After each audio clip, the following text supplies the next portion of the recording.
Good. My name's Tom, and if you haven't met, I'd love to talk to you after the service and know you a little bit more.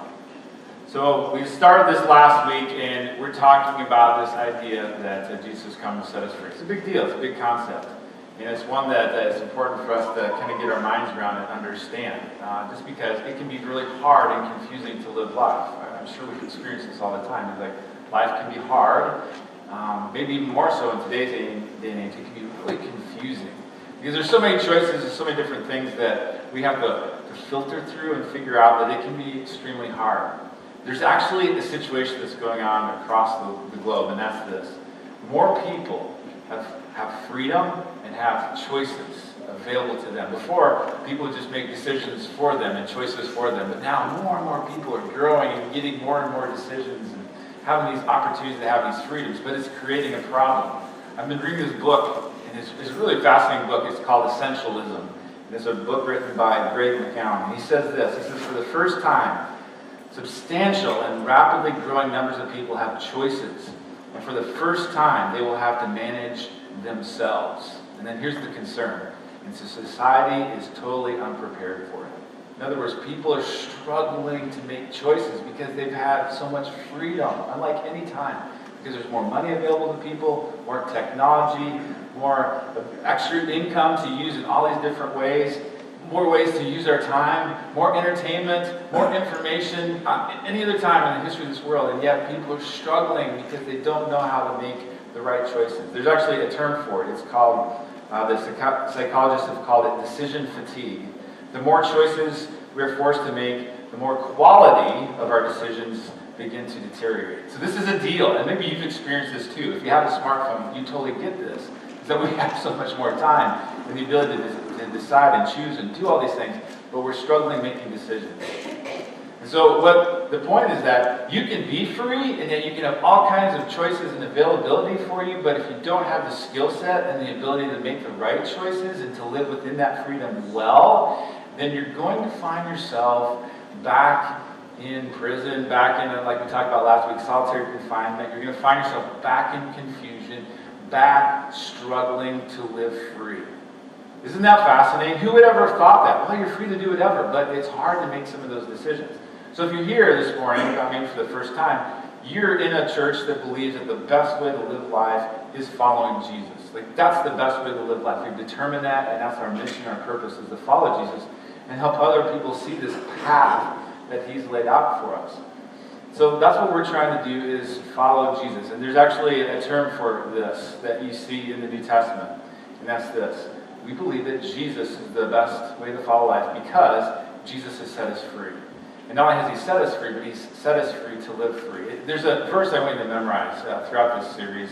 I want you to write it down. I actually put it on the back of your bulletin if you have some notes. But it comes from the letter that we're studying, Galatians. The very last, the second to last chapter, chapter 5. And it's the first part of the verse, so Galatians 5:1. And here's what it says.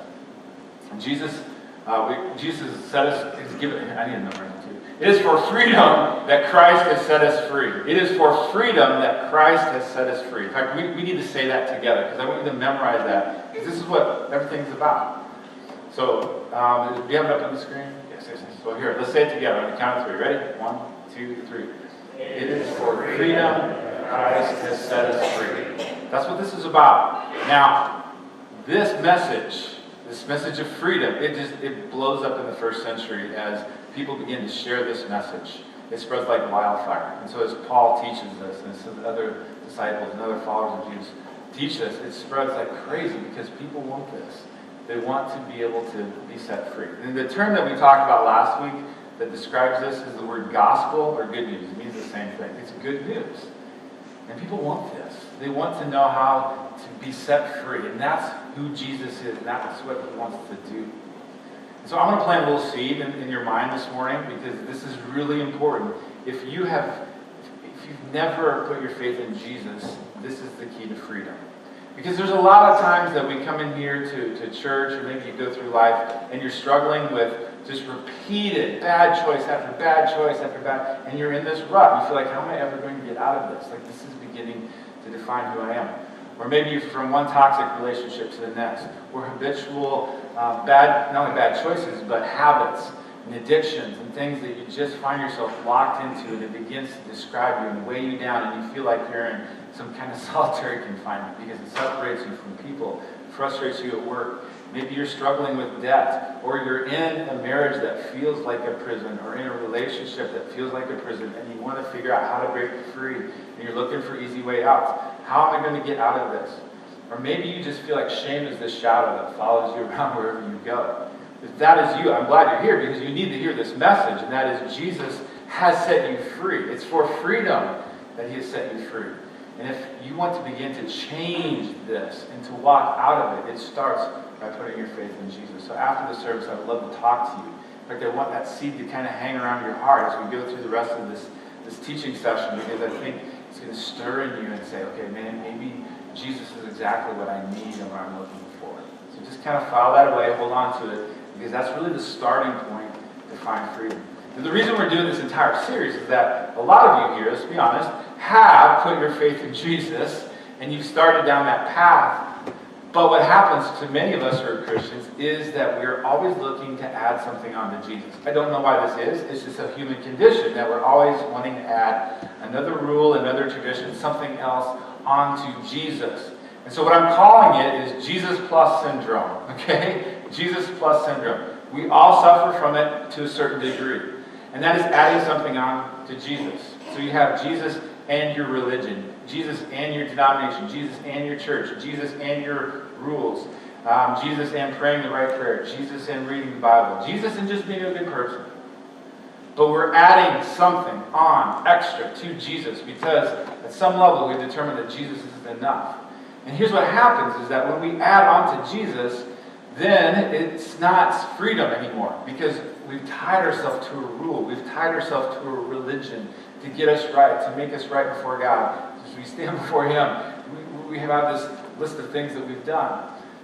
And that's not what this is about. That's not freedom. Jesus has set us free so that we can live free. And that's what we're trying to figure out over the next few weeks, is figuring how to live that life of freedom in Jesus Christ. And the way we're doing that is we're looking through a New Testament letter.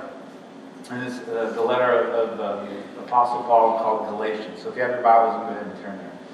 So this morning, what we're going to focus in on, here's the problem that we're going to drill down into this morning, is one of the areas that keeps us from being free is people.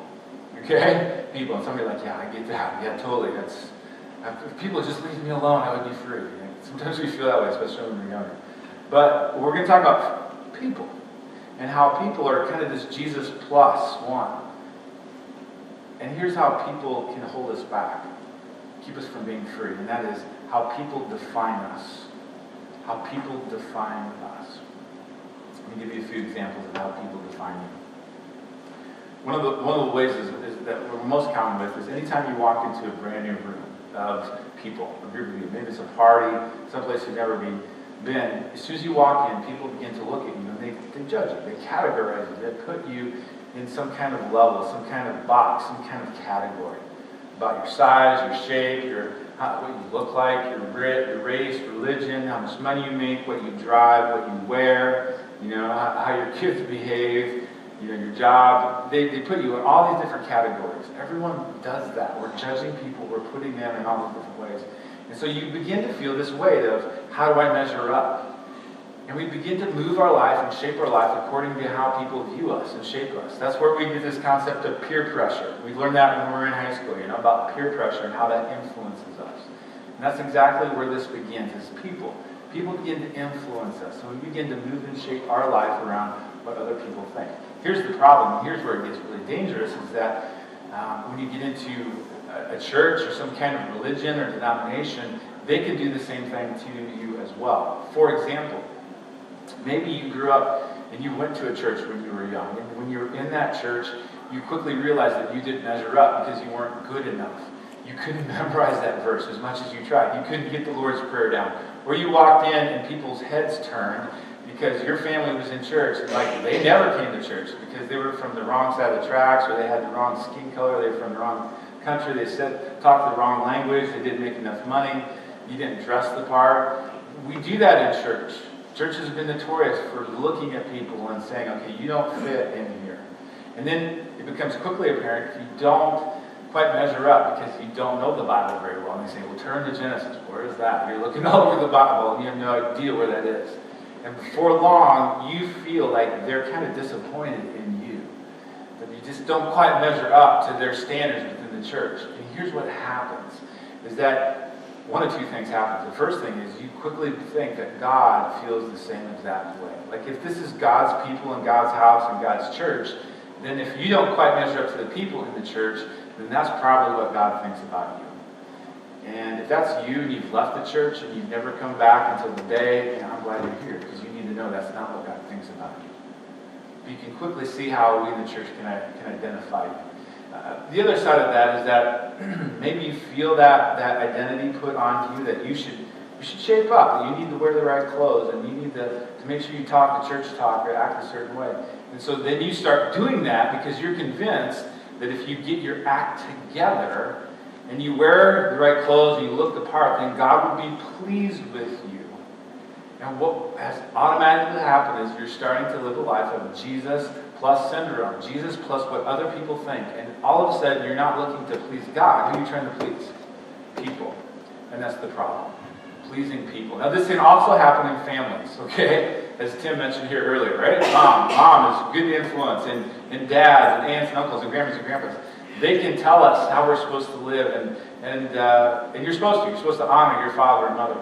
What happens, though, is that sometimes the good and the bad of the family is placed upon you, and you begin to look to please some of those people in your family more so than God. You think if you're pleasing your mom and dad and some of the things that they're asking you to do, that's how God's happy with you too. Now again, you're supposed to honor your father and mother, but honoring your father and mother isn't the way that makes you right before God. Because they're not your judge. They're just regular people like you. And it's one of the things that we need to remember. What are we adding on to Jesus?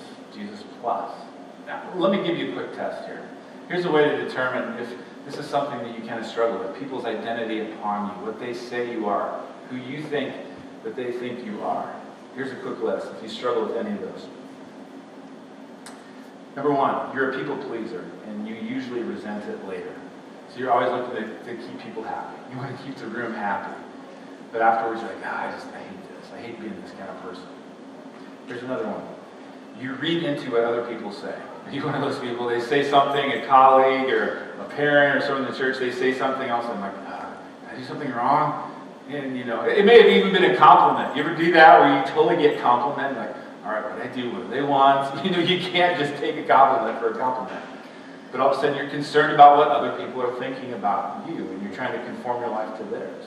Here's another one, number three. You just have a hard time saying no. You just can't say that simple two-letter, one syllable word. No, you just can't say it. Someone asks you something, yep, I'm doing it. So you're struggling making decisions. It's that whole thing that we struggle with. But you want to please people. Number four, you exaggerate the truth to impress people. You exaggerate the truth to impress people. What people think about you matters. And so you're going to do whatever it takes, even if it means stretching the truth a little bit, kind of laying it on a little thick to impress them. You're living more for what other people think about you than what ultimately God thinks about you. And here's number five. And this is kind of flipping it around, and that's this. Are you critical and judgmental of others? Are you critical or judgmental of others? So when you see people, do you put them in a category? You say, they don't quite measure up, they don't look the part, they don't act the part.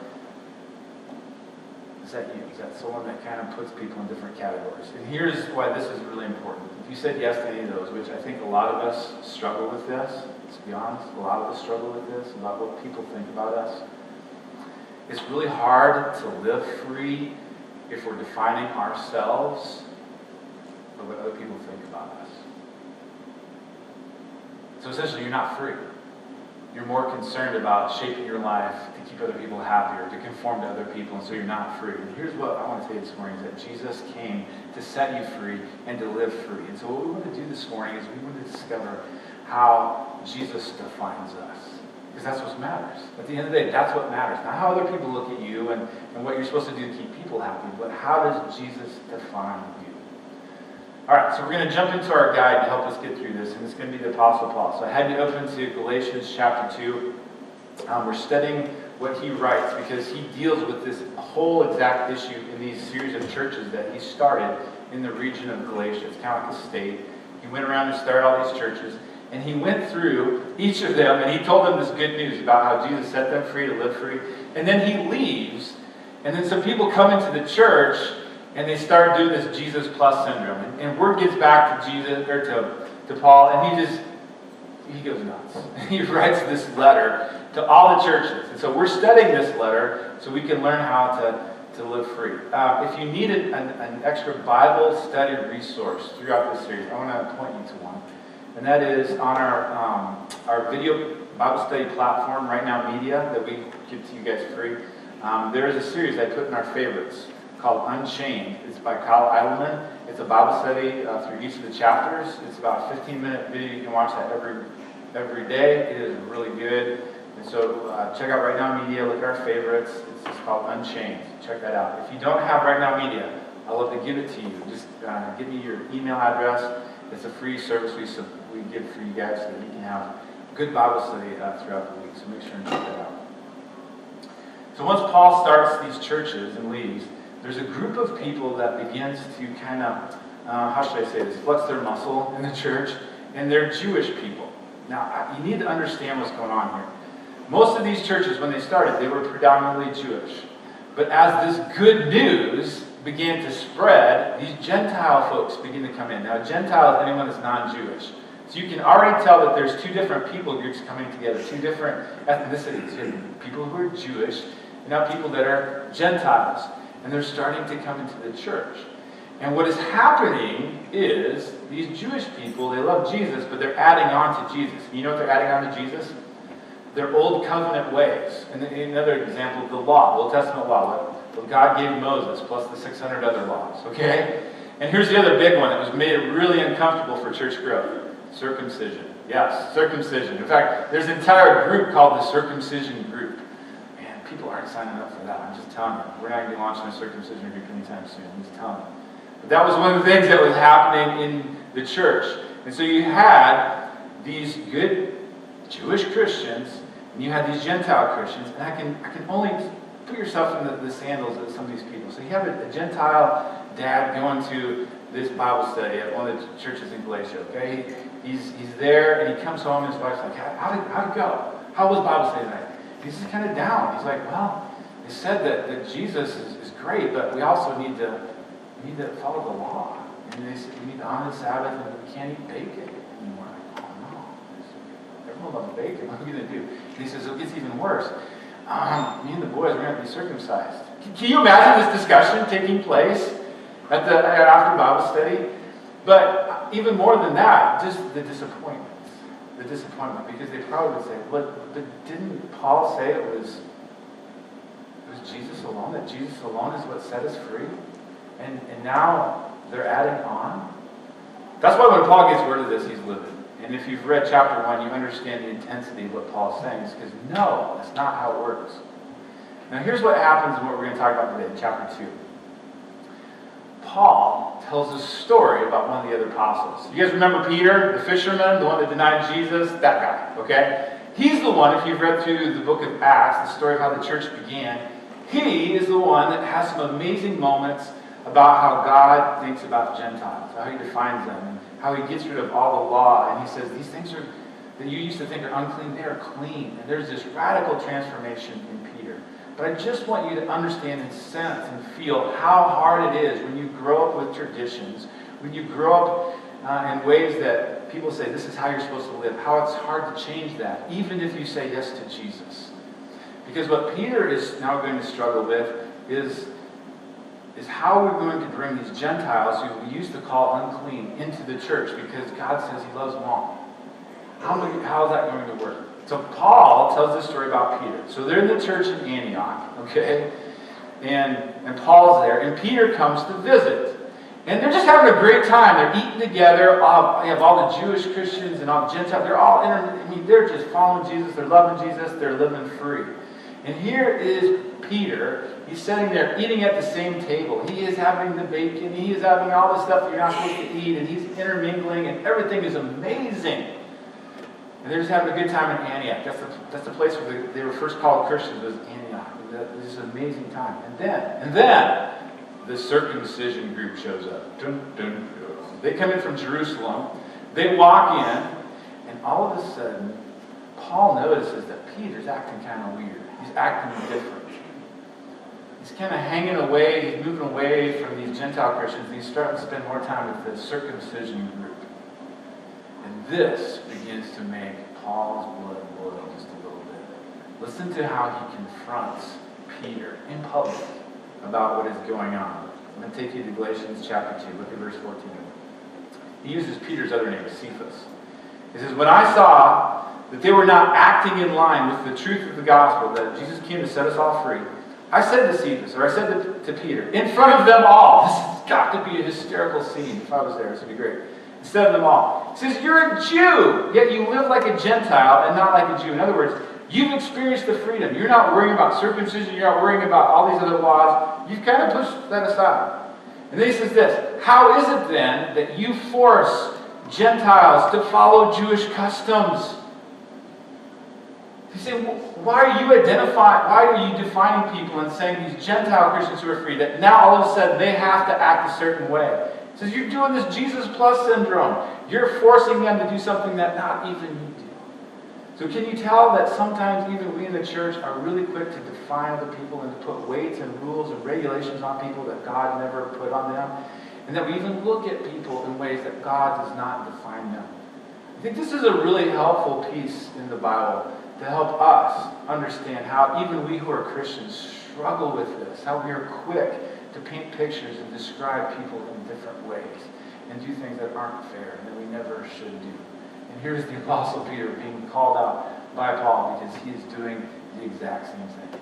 So he calls him out and said, hey, you need to stop doing that. Don't define those folks like that. It's not fair. And then listen to what he says, because I think it's pretty powerful. Some of you know this verse well. I want you to listen to it. Verse 20. Just jump down a few verses. He says, I have been crucified with Christ, and I no longer live, but Christ lives in me. The life I now live in the body, I live by faith in the Son of God, who loved me and gave himself for me. Now, I want you to think about Paul just for a second. When you and I read that verse, I've been crucified with Christ, a lot of us think about our sin, our mistakes, our guilt and shame. We think about that. And that's fine. I think it's appropriate here. But that's not the context of the verse, is it? What's the context of the verse? Paul is talking about all the rules, the regulations, the circumcision, the Sabbath, the law, all those things. And what he's saying is, I put those rules, I put that religion on the cross. I killed it, I destroyed it, along with what Jesus did on the cross. That's been destroyed, it's been killed. That does not define me anymore, and nor should it define any of us. So anything that you use to define yourself that another person says about you, crucify it. Anything that a person has said about who you are, you crucify that. If you're trying to live for someone else's approval and how they think you should live, that needs to be crucified. Those things need to be killed, because that's not what defines us. Any person that we're trying to live for aside from Jesus needs to be crucified, because that is not the one who set us free. Jesus set us free by his work on the cross. And it's through him, just as he says, is that I give myself over to him because of what he did for me. His love for me is what set us free. And that's exactly what Paul is trying to say. It's like your identity is not what Peter says you are. Your identity is not what the religious folks says. Your identity is not what your mom and dad say you are. Your identity is who Jesus says you are. And that's what we live for. That is not what not only sets us free, but it's what helps us learn how to live free. And so who does Jesus say you are? I just want to say this morning. If you come in here, if you bear these burdens of other people's expectations on you, if you carry that weight of who other people say you are, even those people that say that you're a mistake, that you're not good enough, that you're worthless, that's not who defines you. It's Jesus who defines you. And how does Jesus define you this morning? How does he define you? What does Paul says. While you were still sinners, Christ died for you. So when you were at your very worst, that's when Jesus was at his very best on your behalf to set you free. And that's how he looks at you, and that's how he defines you. So if we want to be set free, and we want to live free, we have to be focused on how Jesus defines us. So here's 3 steps that I think can help you do that this morning as we wrap up. 3 steps I want you to focus on. Here's the first one. Your identity starts with Jesus. So if you struggle with this, you have to write this down. You have to go back to it mentally in your mind. It's one of the reasons we do communion every week, because it takes us back to what Jesus did for us on the cross. It's kind of that reset button every week where you say, okay, how does Jesus identify me? And he identifies me as his. I want to take you to a pretty powerful set of verses. It's Galatians 3:26 through 28. Listen to what Paul writes about how Jesus identifies you. Here it is, verse 26. So in Christ Jesus, you are all children of God through faith. Are you serious? Right? But we're children of God. If we put our faith in God, then we're children of God. That's who you are. You're a son or you're a daughter of God. That's how he views you. That's how he identifies you. No matter what you've done, no matter what you're going through, that is who you are. And no matter what other people say you should do or act or be, that's not who you are. You're a son or daughter of God. And here's how that happens. Look at verse 25. Verse 7. For all of you who are baptized into Christ have clothed yourself with Christ. So here Paul marks this moment of baptism. See, baptism is when we put our stake in the ground and say, I'm following Jesus. I'm all in. I'm going to go in. And when you do that, he says, like, you're putting Jesus on the outside. You're clothing yourself with Jesus. And what the world sees is Jesus. They see you as the son or daughter of God, as a part of his family. That is who you are. Look at verse 28. Oh, it gets even better. It says, there is neither Jew nor Gentile. So there's no more divisions. They're gone. This church should be one. So no more ethnicities that are different. The racial divide is gone. And he says, neither slave nor free. Socioeconomic divisions, no more. And that's exactly what happened in the first century church. People just rushed together from all different backgrounds financially because there's no more slave or free. Here's the next one. No more male or female. Genders. We can come together because Christ has made us one. For you are all one in Christ Jesus. Isn't that amazing? That is who you are when you put your life in Christ. You're not identified by other people. You're identified with Jesus, and he has made us one. All right, here's the second step. Second thing you can do. It's okay if people don't like you. I want you to remember this. I want you to write this down. It is okay if people don't like you. Now, one of the things that we're supposed to do is live at peace with all people. We're supposed to love our neighbors, okay? And people are supposed to know who we are. But you need to understand that not everyone is going to like you, especially because of your faith. And probably because of the decisions that you're going to make. And you need to be all right with that, because you're not living for man's praise. You're not living for other people to say, hey, way to go, good job. What you're living for is the identity that God gives you. You're looking to please him through your faith in Jesus, because he's the one, that set us free to live free. And so it's all right. I want you to remember that when you feel that struggle to say no, okay? And when you're wondering when someone says something to you, like, what do they really mean? Just remind yourself, like, it's all right to not care about what other people think. Because when you're concerned with that, you're not living free. Be concerned about what Jesus thinks about you, what he says you are. And here's the last one. We'll wrap up. Third thing, this is for a lot of us here, I think, that struggle with this. And that's we need to learn to define people like God defines people. Okay? We need to define people not like the church told us to define people, or like our religion, or like a denomination, or like other people say we should define people. We need to learn to define people as God defines people. This is so important for us. If we're going to have an impact on our community, if we're going to have an impact in this world, in this culture, we have to define people like God does. And we have to see them as people made in his image, people that matter, people that he loves. Because when we have that attitude, then they will really begin to see that it's Jesus and only Jesus. Not Jesus plus something else, but that Jesus loves them just the way they are. He wants to transform their lives and gives them a new life. Can I just be honest and say that this is something that I struggle with throughout my life? You see, I grew up in the church. I was born essentially in the church, That's just been my entire life. My dad was a pastor on and off, and I've been a part of. I remember very distinctly when I was in 6th grade. It was a Sunday evening church service, and me and one of my friends, Corey, we were sitting in the pew at church, Sunday evening church. And at the very end of the service, the minister said, all right, if anyone missed church this morning, we're going to have a special communion service. You can come forward and share communion.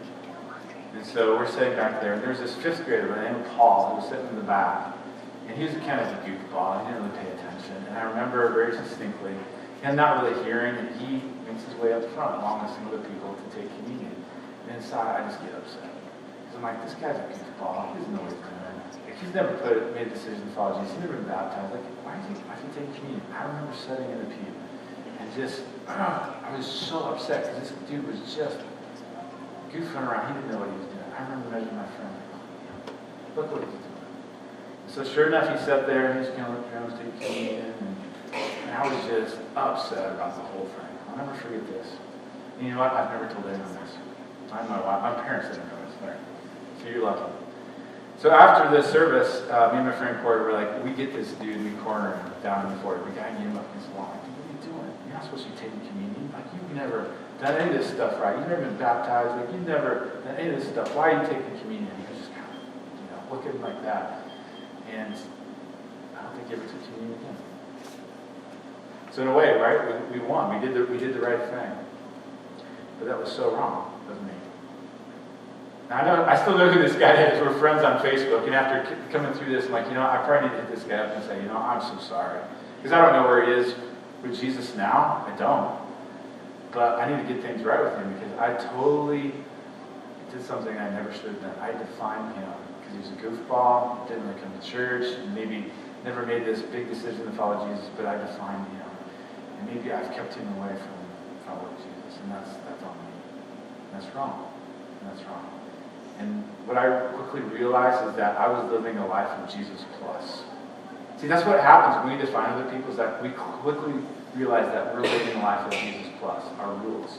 Jesus plus our obligation of being good people. And it's Jesus alone.